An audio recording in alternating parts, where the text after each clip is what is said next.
few years ago, it wasn't uncommon you would hear about the old African-American grandmother passed away recently. You would hear her children or grandchildren sort of say, you know, she lived to be 90-something, she lived to be 100 years old. My God, the things she saw in her lifetime. At least she lived to see, you know, the day she never thought she would see, our first African-American president elected. You sort of took comfort, you know. Wow, you know, at least, you know, she got to see that in her lifetime. It's really kind of beautiful. I keep thinking, at least Sean lived to see Donald Trump elected president. It's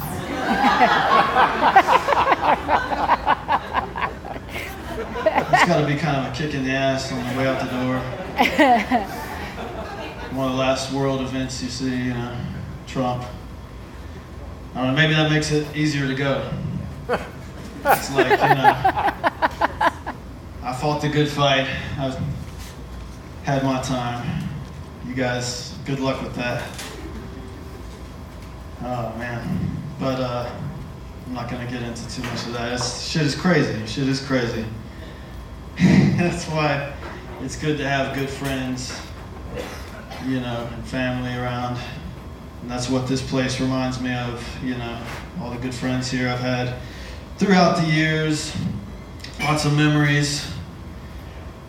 I remember Trish and Jeff Watley got married right here in this spot.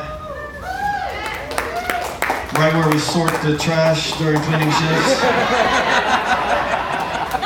Real romantic. Thank God those two found each other, huh? There's somebody for everybody. Gives you hope. Good friends, man, good friends. Lots of good friends, man. My brother Louie. I remember a few years ago, I think I was the one that brought Lewis into the fold here at the club, I think. Don't thank me. Started out working door with us and worked his way all the way up to bartender. I'm real proud of my man. Still rapping. I know how it is, man. Keep chasing your dream, man. 2017. Middle-aged white man. That's the voice that hip-hop's waiting on, I think. People can't get enough of that. 30-something white male perspective. People are eating that up these days. Nah, man. I know. I want to talk. At least you're not as old as me, right? Lots of people, man. Lots of people. Who else been around for a while? My man Al DeGleese, running sound. Been here quite a while. Started out working door with me. I remember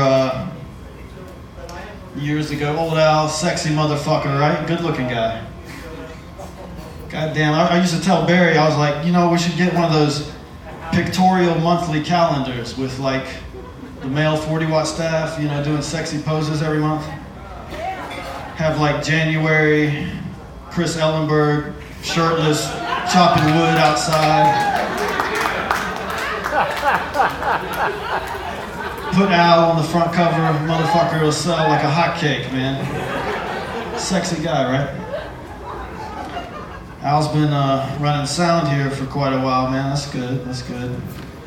Don't stick with it too long, man. You'll show up to work one day wearing a jester hat and some bicycle pants. Maybe CB will pass down the uniform when he retires. Not anytime soon, though. We don't want you going anywhere, CB. We love you. It's just good to see a hearing impaired senior citizen do meaningful work in the community. CB's so goddamn old, I think those bicycle pants are the only thing holding shit in place. He takes those fuckers off at night, it's like a scene from a George Romero flick. Shit everywhere. I'm kidding, CB, you're beautiful, man, you're looking good. You know who's fucking on the fucking cutting edge of fashion right now? My man Brian Vasey. You seen that cat around, man, looking good. Looking like motherfucking one of the members of Cameo went homeless in the early 90s. But that's the kid, that's the style the kids are rocking these days, man. And he's rocking it, man, looking good. Old Stephen Kramer I see around town a lot. He's all over the place. On social media, man. Stephen's like doing good stuff, man. I'm proud of my man. Stephen's like on a mission to be the poster child of mental health awareness, which is not a stretch, I don't think. Every time I see the guy, I feel like I'm acutely aware of mental health issues. I love you, Stephen, man. You're doing good stuff. Old Jeff Rapier. Jeff Rapier is what would happen if Circus Magazine and the Pirates of the Caribbean ride at Disneyland had a bastard child, and it was raised by a pack of wild felt blacklight posters.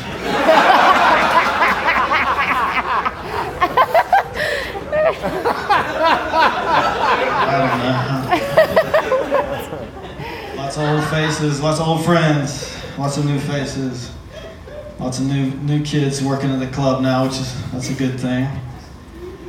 Young blood, it's good to see. You know, I've gotten to know a few of the younger staff. I think Margot started working here towards the end of my run here at the 40 Watt. I remember coming in one of the first shifts she was working, I thought, damn, Julian Basham had brought like a friend from school to hang out at the club. Looking young as hell. No, but there's nothing wrong with that. There's nothing wrong with looking young and spry and full of life. Look at David Basham.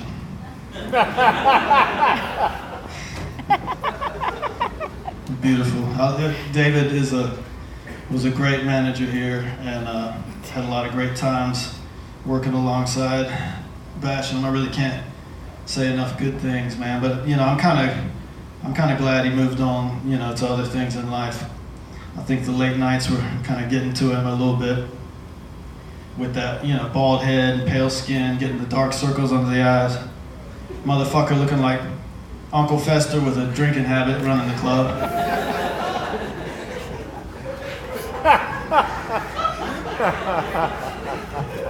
You're beautiful, David.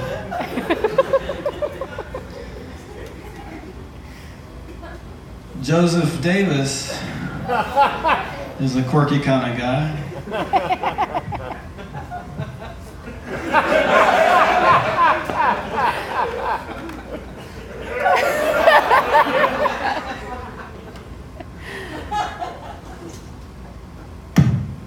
You know who else has been working here a while? Michael Peacock, man, over the years. That motherfucker, in and out over the years, man. God damn, Michael, he's so fucking cool, man. Like such a cool customer all the time, man. I always try to like picture what's going on in Peacock's mind. I always just like picture like a diamond-winged unicorn flying through like a Sonic the Hedgehog screen. I don't know. Cool guy. I can't even crack on the guy. He's so positive, man. It's like Thomas, man. Such a positive guy. You can't even like crack on the guy, really. He's always like good vibes, always up. So fucking positive, man. Damn, Thomas. So fucking positive. Sometimes you want to punch him in the face. Oh, wait. My bad.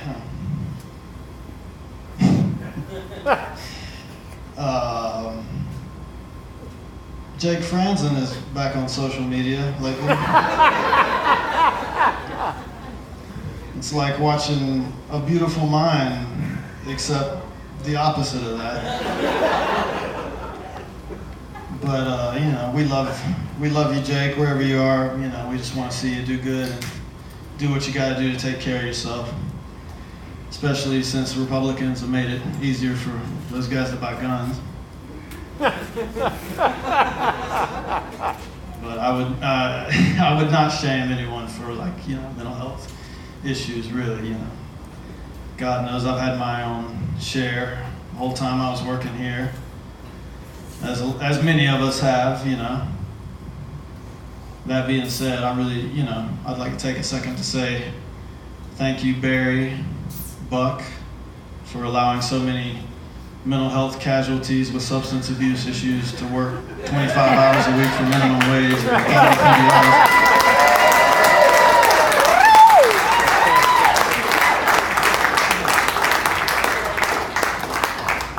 But really, sincerely, with all sincerity and humility and graciousness, I really would like to say thank you, Barry, for keeping this club alive so many years. And thank you for making this a place that is not just a job, but really feels like a family.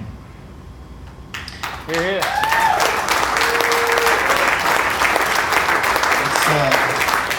It's something that has really meant a lot to me over the years, and I know that it meant a lot to Sean to be a part of this place.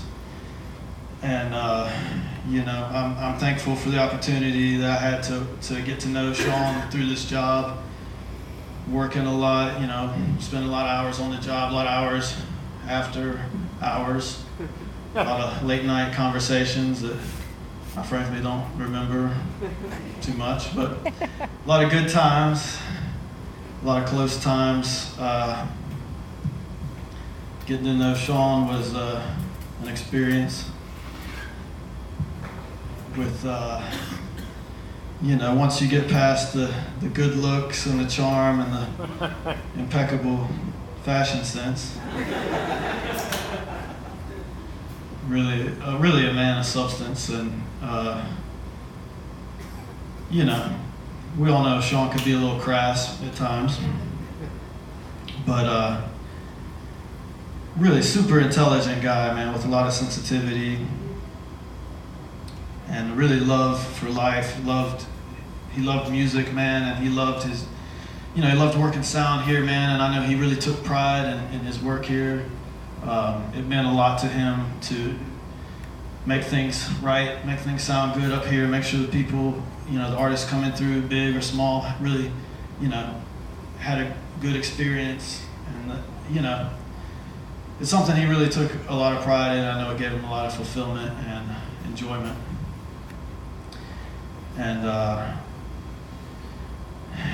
man, I was thinking, it's like I was talking to Andy just a few minutes ago. Andy said it probably the best. Talking to Sean, the things that came out of his mouth was just like pretty much on one end of the spectrum, the other, from something actually legitimately brilliant to really awkward and offensive. But beyond that, just a really, really intelligent guy. And what I think I'll always remember best about Sean was what an amazing heart he had. And I know that he loved this place a lot, and he loved these people a lot. And if he was here now, he would probably say, "Shut the fuck up, you're being too goddamn sentimental." So I'll just do this and say one more thing. Let's put these up for Sean. Let me just say, suck it, you fucking assholes.